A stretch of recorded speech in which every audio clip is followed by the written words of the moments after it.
Hello and welcome to glennzb TV for Thursday, the show that puts glennzb up your Periscope. I'm bringing New Zealand to the world, and the world to New Zealand. And this morning, how excited am I about the Samsung Galaxy S8. And when I said fever pitch, that wasn't like some kind of funny, it's getting hot in here, things are heating up, kind of a joke. This is a smoking hot phone. I don't want to make any of those jokes because, as you know, I'm a completely biased Samsung zealot, usually. And just look at it. Isn't she beautiful? There it is. I don't actually have one to hold.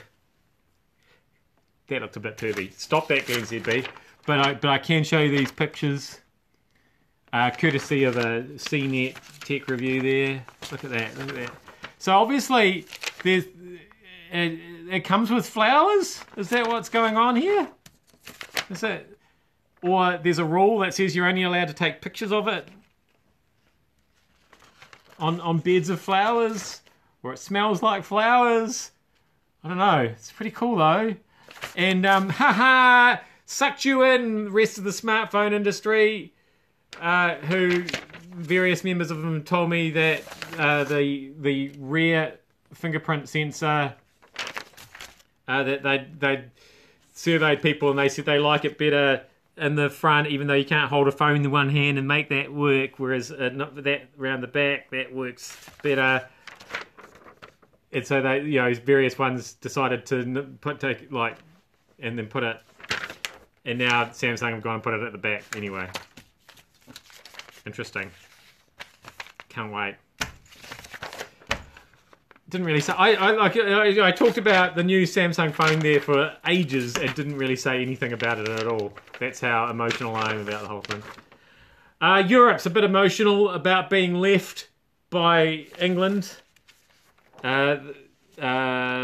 Theresa May has sent the European Union a letter saying, sorry, we won't be coming around anymore.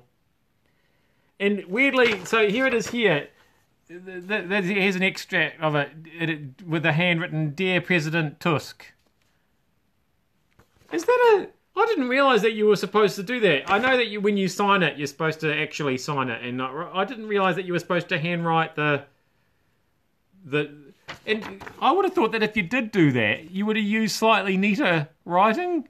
I mean, what is that a K at the end? Anyway. Did she have that all ready to go and she wasn't sure whether he'd still be president of the European Union by the time she actually went to send it, so they just left that blank and then they filled it in. What's happened there? Anyway, they've broken up. That's all on. I've been thinking I've been feeling a bit off lately, and it turns out that wobbly buildings make workers sick. A study's been done specifically around Wellington buildings because of the winds they have there. And apparently if you work in a tall building, you can become psychologically distressed and physically unwell. Now, I think a lot of the people who go to work in Wellington are probably psychologically distressed and physically unwell before they even enter the building. So that must have been quite a hard study to undertake. But also, I'm just wondering, I'm on the first floor of this building that I'm in now, so not that high, and yet sometimes I do feel like it's making me psychologically stressed and physically unwell. Or is that just me?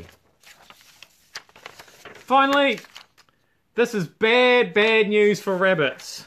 Vegetable growers south of Auckland are counting the costs after weeks of wet weather. Heavy rain. Again, suddenly it seems like Auckland, rain is a whole new concept to Auckland, and we're running around like headless trucks unable to cope. Now, leafy greens have taken a big hit.